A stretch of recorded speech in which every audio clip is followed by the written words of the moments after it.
Transtorno do desejo sexual hipoativo em homens. O transtorno do desejo sexual hipoativo em homens é um transtorno que está relacionado a vários fatores.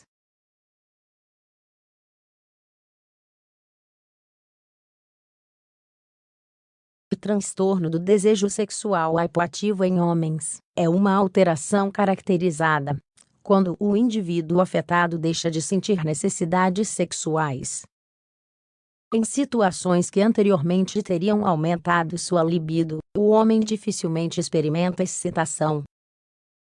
O problema se torna aparente quando as dificuldades ocorrem repetidamente, e se ele está ou não em um relacionamento. Nós falaremos sobre alguns dos fatores físicos e psicológicos que ocorrem nesses casos. Claro, a consulta com o especialista será o primeiro passo, se os sintomas persistirem. Conceito e classificação do desejo sexual hipoativo em homens. A mencionada alteração encontra-se amparada em uma redução, ou até mesmo absoluta perda da libido por parte do homem. Nesse cenário, o desejo sexual hipoativo aparece em uma de duas formas. Primário. Neste caso, o homem não sente desejo sexual em relação à sua parceira. Por outro lado, pode sim sentir atração por outras pessoas. Secundário, na qual a pessoa afetada não experimenta nenhum tipo de desejo sexual, nem pela parceira, nem por ninguém. Quanto à evolução do transtorno, ela pode se desenvolver de diferentes maneiras. Como um evento específico, no caso em que o homem teve um desejo sexual normalizado anteriormente em sua vida, ou como uma condição crônica, se ele nunca sentiu excitação em termos naturais. O que causa o transtorno do desejo sexual hipoativo em homens? Existem várias causas que podem levar ao desejo sexual hipoativo nos homens. Como indica uma revisão dos pesquisadores Eric J. Gamel-Lehmann e Jacques J. D. M. van Lankeveld, entre os mais frequentes estão, por exemplo, estresse e ansiedade, deficiências hormonais, rotina no relacionamento, ingestão de medicamentos, como antidepressivos, certas patologias de tipo endócrino.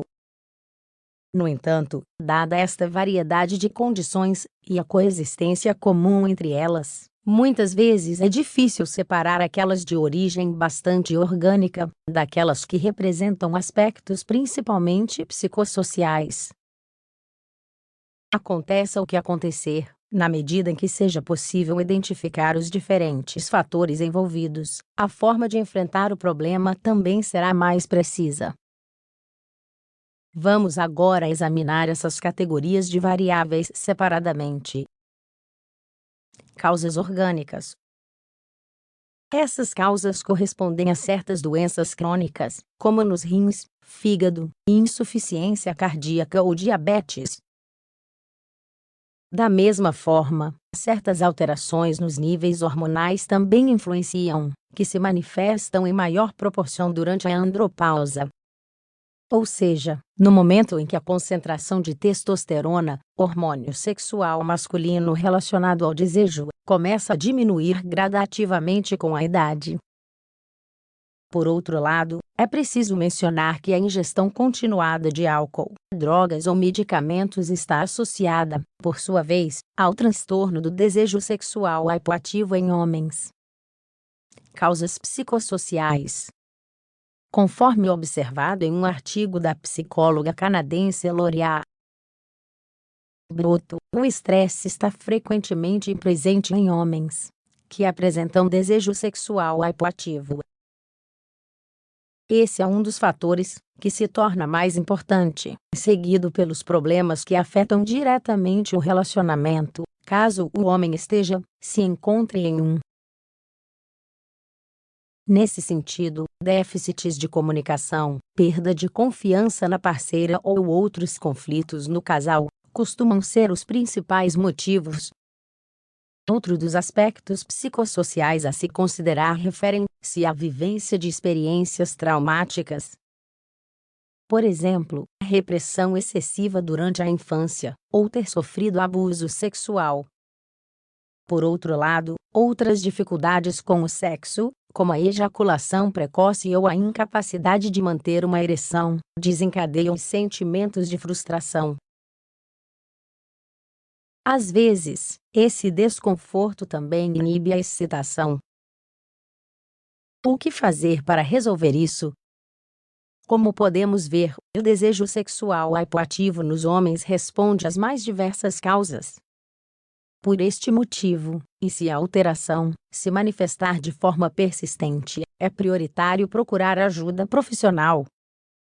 Dependendo das condições que estão sendo exploradas, cada especialista, seja o médico, o sexólogo ou o psicólogo, vai nos dar as orientações adequadas para iniciar um tratamento adequado às circunstâncias.